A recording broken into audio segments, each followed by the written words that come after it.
पहली बार आई हैं। इस्मत और मंटो, आप दोनों के बाइज्जत बरी होने की खुशी। क्या करता है? अभी नहीं दिख रहा। मैं प्रॉमिस करता है तेरे को बुलाएगा रिमूव करने। उतरो, अभी उतरो। मेरा तो ये पहला और आखिरी मुकदमा था। मुझे मंटो की तरह कोर्ट कचहरी के चक्कर काटने का कोई शौक नहीं। चलिए सुनिए, ये बहुत बुरा हुआ कि सआदत हसन मंटो को तीसरी बार भी बरी कर दिया गया, जबकि उस पर और उसके फहश अफसाने बू पर, दोनों पर ही हमेशा के लिए पाबंदी लगाना जरूरी था। मगर अफसोस। अरे आप उन बेनाम गालियों से भरे खतों के बारे में फिक्र कीजिए जो मुझे भेजे जा रहे। आपको भी इस्मत आपा? एक औरत लिखी, और वो भी एक ऐसे रिश्ते के बारे में जो दो औरतों के बीच में हो। तौबा तौबा। मुझे तो पसंद आई, आम कहानियों से अलग। हाँ, कुछ लोगों को बेचैन कर सकती है, लेकिन मुझे ऐसे लोगों को बेचैन करने में ना मुझे बड़ा चैन आता है। लिहाफ ही तो एक मार्के की चीज लिखी है आपने। अगर आखिर में वो बेकार का जुमला ना होता। क्यों, क्या खराबी उस जुमले में? निहायत ही फिजूल। 1 इंच उठे लिहाफ में मैंने जो देखा, कोई मुझे लाख रुपए भी दे मैं बताऊं। तुमको याद रह जाए उतना तो अच्छा था ही। अरे बस करो तुम, बस करो।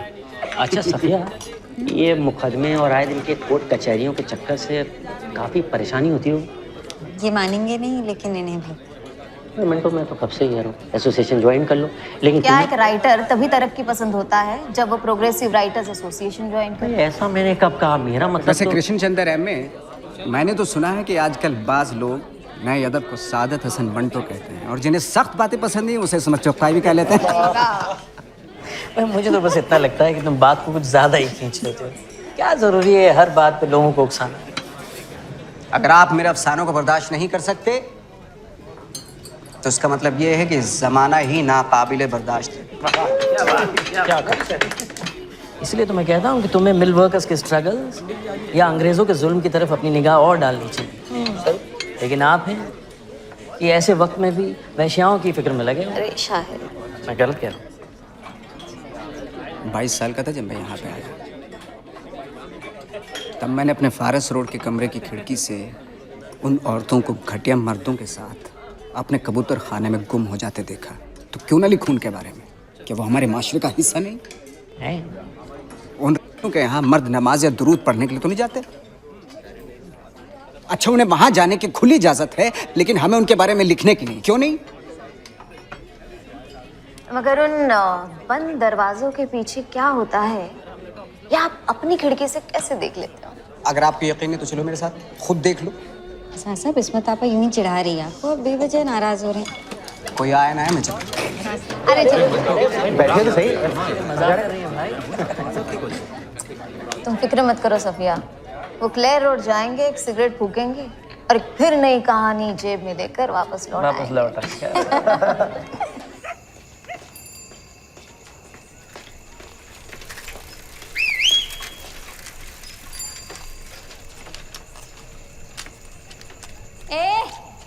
तू ऊपर आता है कि मैं नीचे आऊं?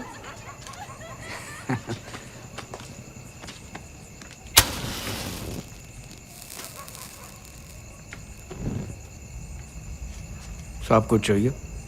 लड़के वड़के ऊपर ही है।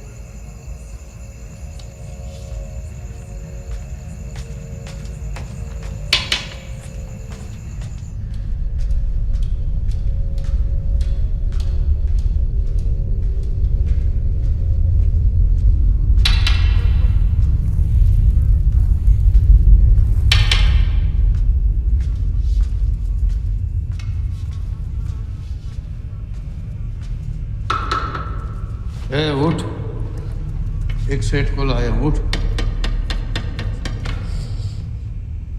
सोने दे। बस ये आखिरी है, फिर सो जा। उठ।